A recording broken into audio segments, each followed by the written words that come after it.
Assalamualaikum warahmatullahi wabarakatuh. Saya Amila Indrianti, nomor NPM 2024 bersama rekan saya Sri Rahmawati, nomor NPM 2024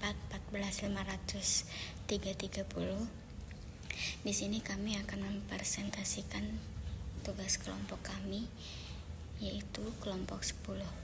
Di sini kami akan membahas konflik keluarga dan penyelesaiannya. Konflik keluarga merupakan sesuatu yang wajar terjadi karena perbedaan pendapat atau pandangan antar anggota keluarga. Keluarga sendiri dalam Undang-Undang Nomor 23 Tahun 2002 tentang perlindungan anak memiliki arti unit terkecil dalam masyarakat yang terdiri dari suami istri, ayah dan anak, ibu dan anak, serta keluarga sedarah dalam garis lurus ke atas maupun ke bawah, sampai dengan sederajat ketiga. Presiden Republik Indonesia tahun 2002, konflik yang terjadi tidak jarang menguras tenaga, pikiran, serta emosi. Konflik bisa terjadi baik antara suami dengan istri, orang tua dengan anak, atau kakak dengan adik. Penyebab dari konflik bisa berasal dari dalam ataupun luar keluarga tersebut. Faktor dari dalam yang dapat menyebabkan konflik dalam keluarga seperti selisih paham antar anggota keluarga, komunikasi yang buruk dalam keluarga, dan lain-lainnya. Faktor itu di luar keluarga, misal ada orang ketiga, atau masalah belum terselesaikan dalam pekerjaan yang mempengaruhi buruknya komunikasi dalam keluarga. Penyebab konflik keluarga. Keluarga terdiri atas orang-orang yang terdekat dalam hidupnya. Dalam konteks secara struktural, keluarga inti terdiri dari ayah, ibu, dan anak-anak. Seluruhnya saling berinteraksi dan menjadi orang-orang yang paling sering ditemui atau menghabiskan waktu bersama dalam kesehariannya. Dengan intensitas interaksi yang begitu tinggi, potensi konflik yang terjadi juga bisa sama tingginya. Konflik dalam sistem keluarga tidak selalu buruk, karena pada hakikatnya ketika dapat diselesaikan dengan baik, maka dapat meningkatkan kualitas hubungan antara anggota keluarga. Berikut ini adalah beberapa hal yang bisa memicu konflik dalam rumah tangga. Yaitu 1. Cemburu. Cemburu memang tanda cinta, namun cemburu berlebihan bisa menimbulkan konflik dalam keluarga. Istri maupun suami yang bisa saling mencemburukan, dan terkadang hal ini sulit untuk dihindari. Sebaiknya dipahami dulu situasi dan siapa yang dicemburukan, karena bisa jadi kesalahpahaman tersebut tidak berbalas. Rasa percaya pada pasangan adalah dasar dari rumah tangga yang harmonis. Kedua, yaitu pendapat-pendapat. Setiap kepala mesti memiliki perbedaan pendapat, terlebih pasangan suami istri. Perbedaan pasangan suami istri bisa muncul kapan saja dan bahkan menyangkut hal-hal kecil. Perbedaan pendapat ini sebaiknya dilengkapi dengan kepala dingin atau diselesaikan dengan kepala dingin.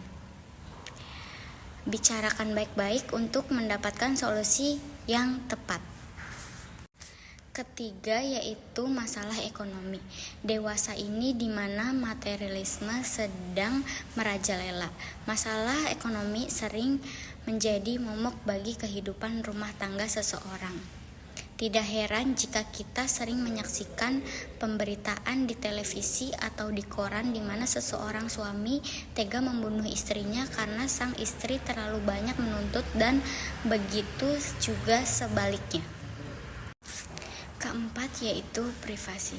Masalah privasi juga bisa memicu konflik dalam keluarga. Seseorang anak bisa ingin agar privasinya dihargai dan tidak ingin terlalu dikekang oleh orang tuanya. Orang tua yang terlebih mengekang anak akan membuat sang anak tidak merasa nyaman dan biasanya ia akan memberontak di kemudian hari. Kelima yaitu perbedaan agama. Tidak jarang dalam satu keluarga kita menemui anggota keluarga yang berbeda keyakinan atau agama. Konflik bisa saja terjadi namun bisa dihindari jika setiap anggota keluarga menghormati perbedaan keyakinan tersebut. Keenam yaitu kurang kasih sayang. Siapapun baik suami, istri maupun anak dalam sebuah keluarga akan merasa tidak dihargai jika kurang pendapatan rasa kasih sayang. Anak yang kurang mendapat perhatian orang tuanya karena sibuk bekerja itu kesepian dan akhirnya ia akan menuntut hal lain. Hal ini bisa menjadi konflik dalam keluarga. Selanjutnya akan dibacakan oleh rekan saya yaitu Sri Rahmawati. Dipersilakan. Assalamualaikum warahmatullahi wabarakatuh. Saya akan melanjutkan materi dari teman kita Mila, cara mengatasi konflik keluarga. Penyebab-penyebab konflik keluarga tersebut sebisa mungkin dihindari, dan apabila terjadi konflik dalam keluarga Anda, maka simak penjelasan berikut ini.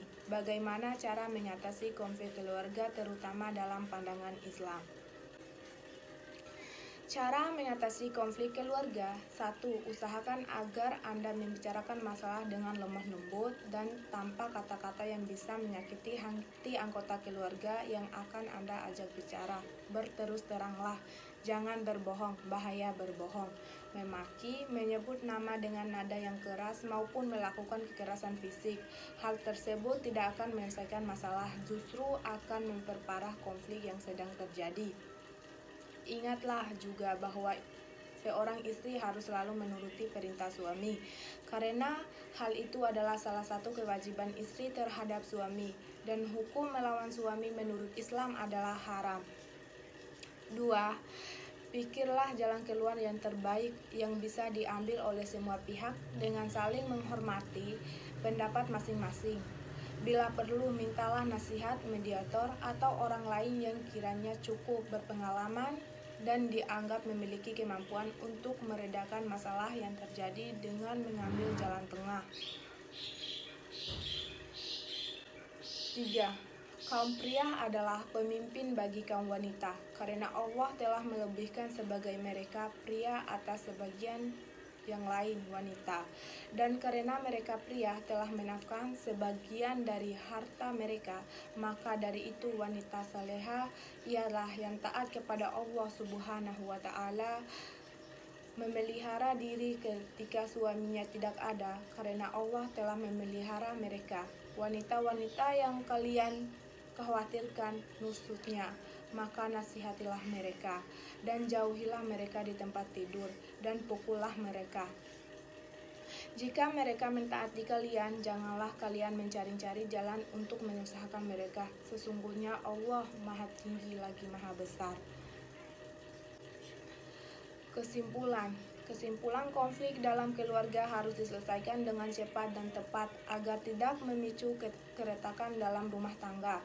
Cara menghadapi masalah dalam keluarga yang benar mulai dari melatih empati, membuka diskusi, mengakui kesalahan dan meminta maaf, hingga mengikuti konseling. Sekian presentasi dari kami. Ada salah kata, kami mohon maaf. Wabillahi taufiq wal hidayah. Wassalamualaikum warahmatullahi wabarakatuh.